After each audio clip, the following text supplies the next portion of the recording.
ఎడారిలో సెలయేర్లు. జూన్ 28వ తేదీ కొరకు వ్రాయబడిన ఈ భాగాన్ని మీకు చదివి వినిపిస్తున్నది సహోదరుడు పాల్ సుందరం. పరలోకమందు ఒక తలుపు తెరువబడి ఉండెను. ప్రకటన గ్రంథము 4వ అధ్యాయము 1వ వచనం. యోహాను పద్మసు ద్వీపంలో ఉన్నాడు. మనుష్య సంచారం లేదు, అంతా రాతి నేల. దేవుని వాక్యాన్ని, క్రీస్తు సువార్తని ప్రకటించినందువల్ల అతనికి ఆ ద్వీపంలో కారాగార వాసం విధించారు.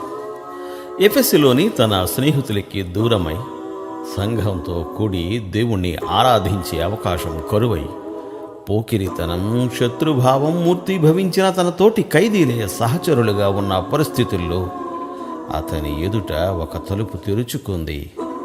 దర్శనాలు కలిగాయి. యాకోబుని గుర్తు చేసుకోండి. తండ్రి ఇల్లు విడిచిపెట్టి గమ్యం లేని ప్రయాణం మొదలుపెట్టాడు. ఎడారి ప్రదేశంలో కటిక నేల మీద పడుకున్నాడు. కానీ అతనికి వచ్చిన కలలో పరలోకానికి ఎక్కిపోయే నిచ్చెన, దానికి పైగా దేవుని దర్శనాన్ని చూశాడు. వీళ్ళే కాదు, చాలామంది కోసం పరలోకపు ద్వారాలు తెరుచుకున్నాయి. అయితే ఇహలోకంలో వాళ్ళ పరిస్థితిని బట్టి చూస్తే వాళ్ళకలాంటి దర్శనం రావడం ఆశ్చర్యమే. ఖైదీలకి, చెరలో ఉన్నవారికి, అస్తమానము శ్రమలు పొందేవారికి, మరణ శయ్యలకి అంకితమైపోయిన వారికి, ఒంటరి బాటసారులకి, దేవుని సన్నిధికి వెళ్ళడానికి ఆశ ఉండి కూడా ఇంటి పనిభారం మూలంగా ఆరాధనకు వెళ్ళలేని ఇళ్ళాళ్ళకి ఈ తలుపులు తెరుచుకొని ఆహ్వానాన్నిచ్చాయి. అయితే కొన్ని షరతులు ఉన్నాయి.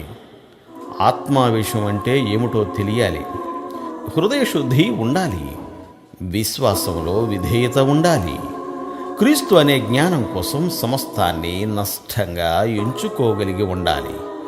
ఈ విధంగా మన సమస్తము దేవుడే అయినప్పుడు మన జీవితం, నడత, తీరుతెన్నులు ఆయనకు అంగీకారమైనప్పుడు మన కోసం కూడా ఈ తలుపులు తెరుచుకుంటాయి. దేవుని పర్వతాలు గుబులు కలిగిస్తున్నాయి. విశ్రమించమన్నాడక్కడ కొంతసేపు. శుభ్రమైన గాలి వీచే కొండచర్యలు, ఉదయ సంధ్యకి తొలిముద్దు ఇచ్చే శిఖరాలు, దేవుని ఎడారులు విశాలంగా గోధుమ వనిలో ఉన్నాయి. అంతులేని ఇసుక సముద్రంలో ఒంటరితనం. అక్కడ ఆయన పరలోకపు తెర పైకెత్తాడు. దేవుడు మిమ్ము దీవించుగాక. Amen, amen.